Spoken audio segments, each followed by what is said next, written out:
This is the Dallas Morning News.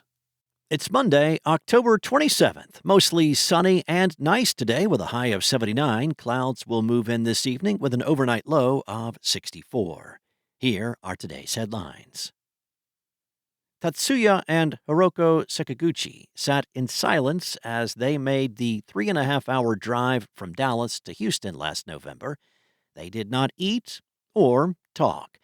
Anxiety, heavy and palpable, hung in the air between them. Just 3 years prior, the Sakaguchis packed up their lives in New York City to try their luck at opening a restaurant in Dallas.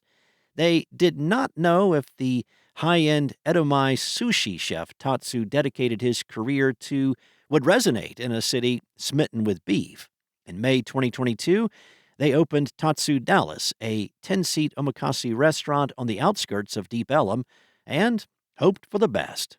Now, as they nervously cruised south on I-45, they found themselves waiting to be measured by the most consequential restaurant rating system in the world.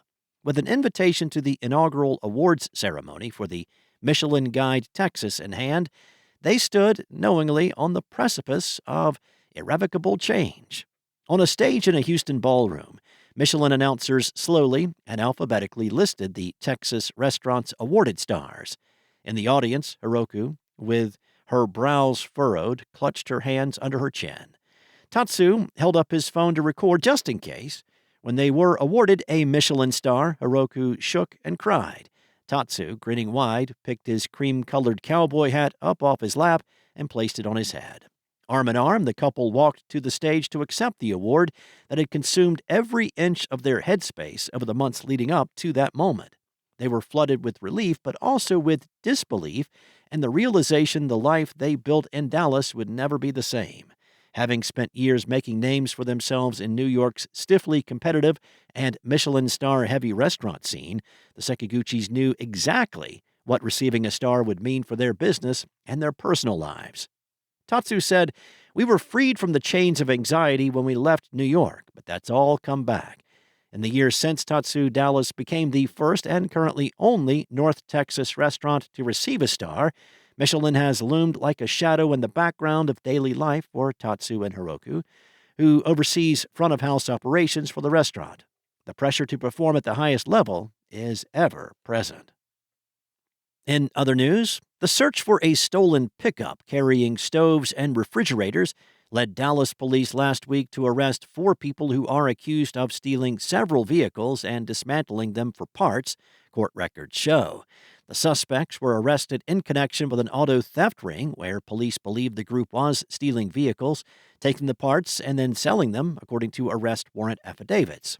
On October 14th, Dallas police received a report of a stolen pickup truck with a trailer attached carrying 3 stoves and 9 refrigerators.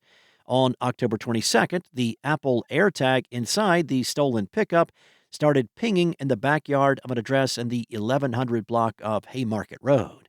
When police arrived at a nearby address, they said in the court records that they looked over a fence and saw the stolen pickup truck, as well as 4 people getting out of another truck. As the group loaded a black loading gate, similar to a Tommy gate, into their truck, police said they approached the group and detained them. The Dallas Police Auto Theft Unit determined the suspects had been using the backyard as a location to dismantle vehicles and later sell the parts elsewhere. Next up, the Dallas Mavericks claimed their first victory of the season in a 139-129 rout of the Raptors on Sunday.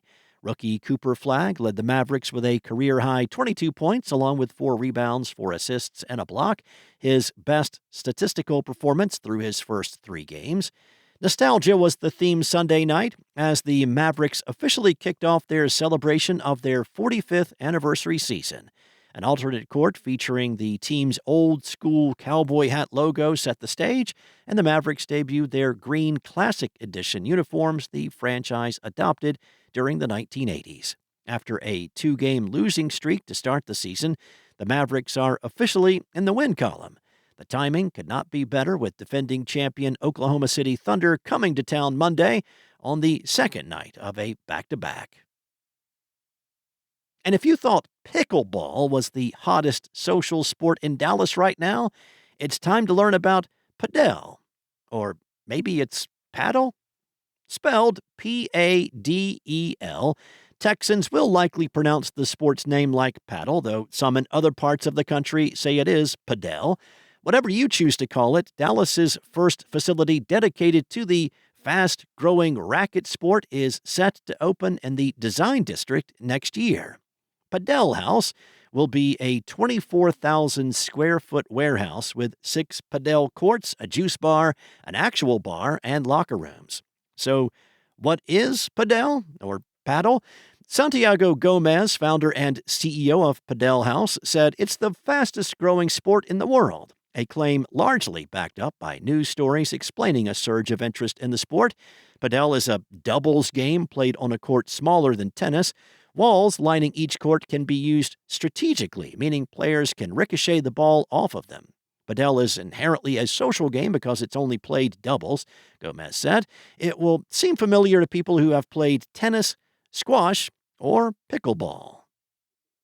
Thanks for listening. For more on today's stories and the latest breaking news, visit dallasnews.com. Enjoy your day, and I'll be back tomorrow with more from the Dallas Morning News.